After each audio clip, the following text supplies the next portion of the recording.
In this video, I'll show you how I create a tattoo design and how I tattoo it step by step. I've been working with artificial intelligence in tattoo design for quite some time. I believe it's a part of the future, and I try not to resist such advances, but rather to embrace them and utilize the advantages of these tools. Today's design is created using TensorArt. TensorArt is an AI platform specializing in creating artwork. The platform allows users to generate, edit, and transform images using advanced algorithms trained on large datasets.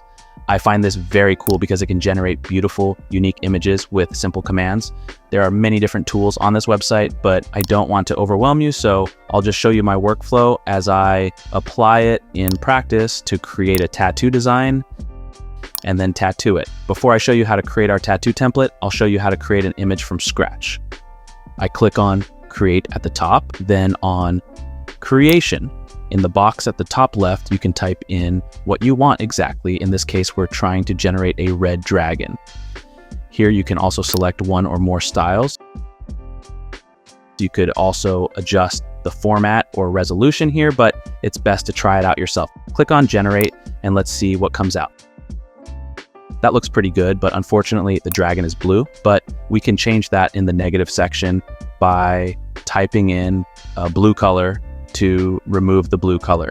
Simply click Generate again, and it should be right. It's that simple. We've created a little masterpiece that exists only once in the world.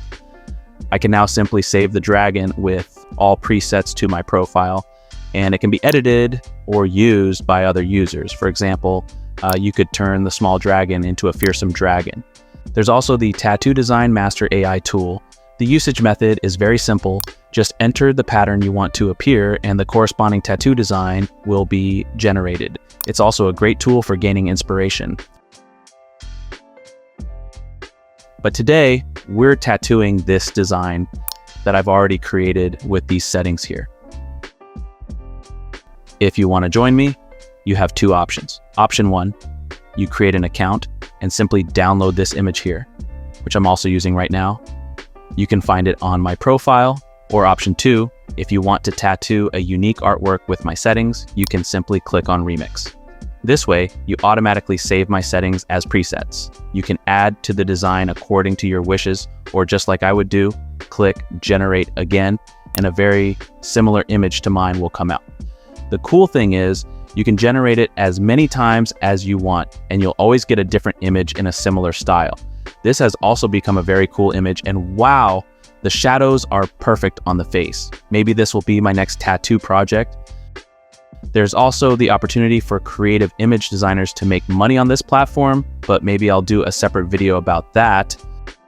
Now I'll make the image black and gray, and I only want to tattoo a small part of this image, so I'll trim it and then we can get started.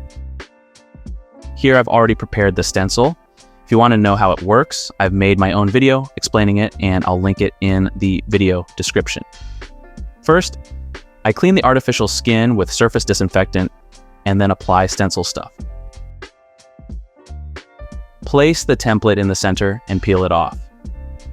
Then, I let the stencil dry overnight. If that takes too long, you can also use a hairdryer. The cool thing is, for the entire design, you only need one needle, a one-liner, and I leave it protruding about 2 millimeters from the module. For people who don't have much experience yet, I would recommend a 3-round liner because with the one-liner, you barely feel any resistance. Since I don't want a thick outline for this design, I scratch the outline with a light gray tone. I try to work very carefully on the outer lines because any small mistake there becomes immediately visible and can ruin the entire design. In this video, my goal is for you to understand the workflow and tattoo process, the mindset I have, so I'll speed up many parts to keep the video meaningful and informative. But don't worry, next week I'll upload a real-time video of this design. Let's talk about what this is supposed to be and why I actually do this in my spare time. I work as a tattoo artist in a tattoo studio every day, and on weekends I sit back in the studio to work on such a small design, which neither brings me money nor a satisfied customer. One of the reasons I do this is because you can test the maximum potential of small tattoos at a high level. Working on a small tattoo on a customer for so long would be impractical in reality. For me, it's meditative, and I realize through such actions that I have the right job. Otherwise, I wouldn't do it. It's a passion for me, and you can create things out of nothing that don't exist in the world yet, and that makes me happy. I can only recommend it to you. Try it out, get yourself a cool drink, set up a nice setup, and just start. It's soothing, it's fun, and you learn something from it. Back to the tattoo process. I'm trying to incorporate every detail from the reference into the tattoo. To do that, I print out the reference and place it next to my workspace. Many people also use a tablet for this, especially if you can zoom in on it. As you can see, I work my way from bottom to top to avoid smudging the stencil.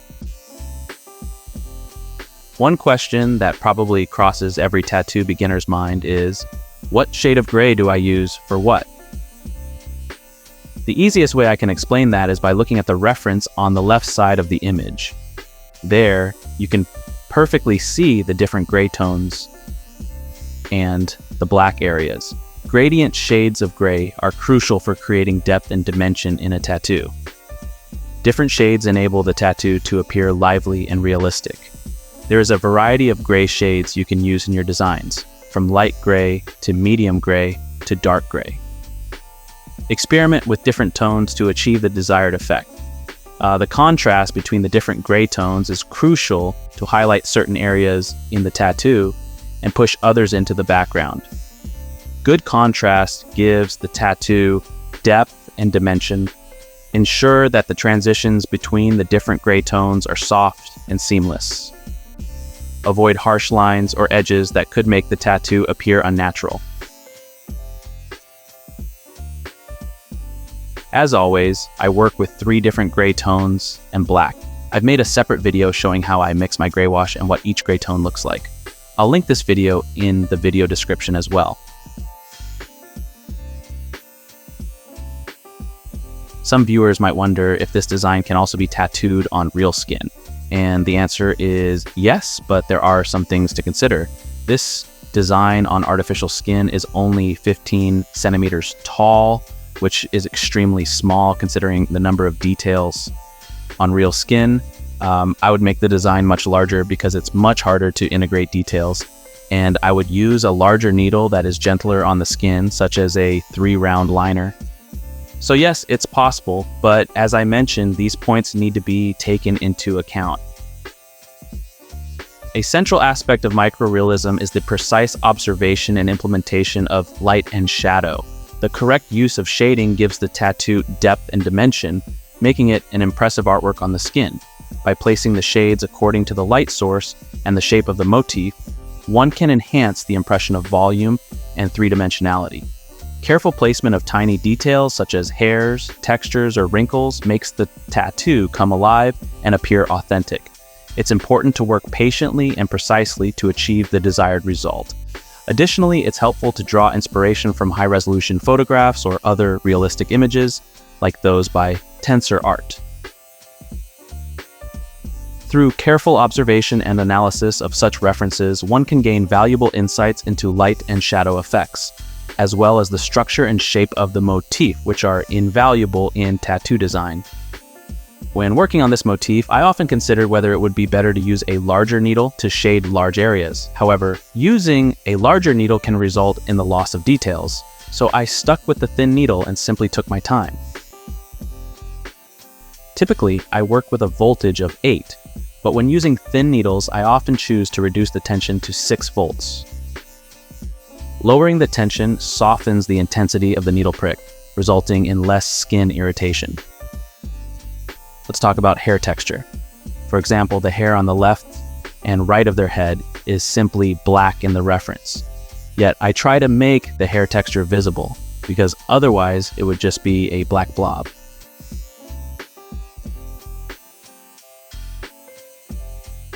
Since the hair is very dark, I'm trying to make the background a bit lighter, as in the reference, to give the motif a 3-dimensional look.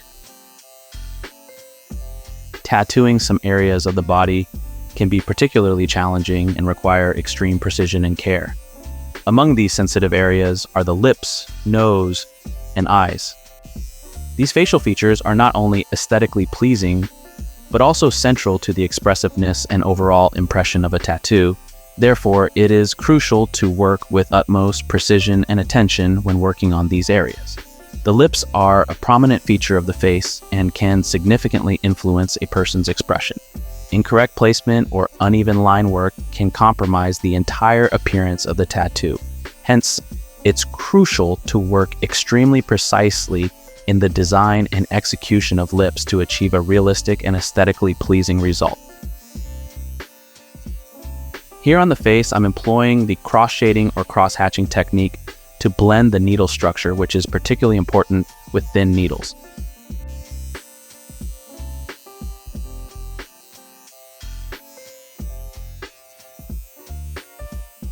The shadow under the nose may appear very dark now, but I'm not worried because I always rely 100% on the reference. Additionally, the shadow under the nose is extremely important for creating a three-dimensional effect.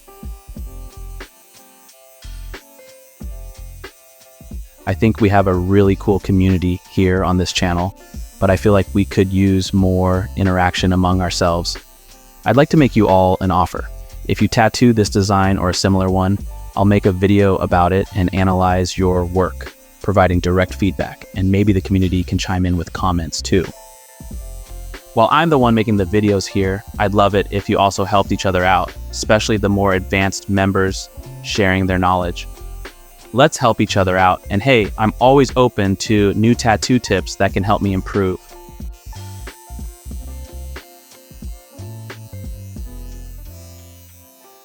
Eyes are often known as the windows to the soul, and thus attract a lot of attention. Precise and detailed work on the eyes can make the tattoo appear lively and expressive.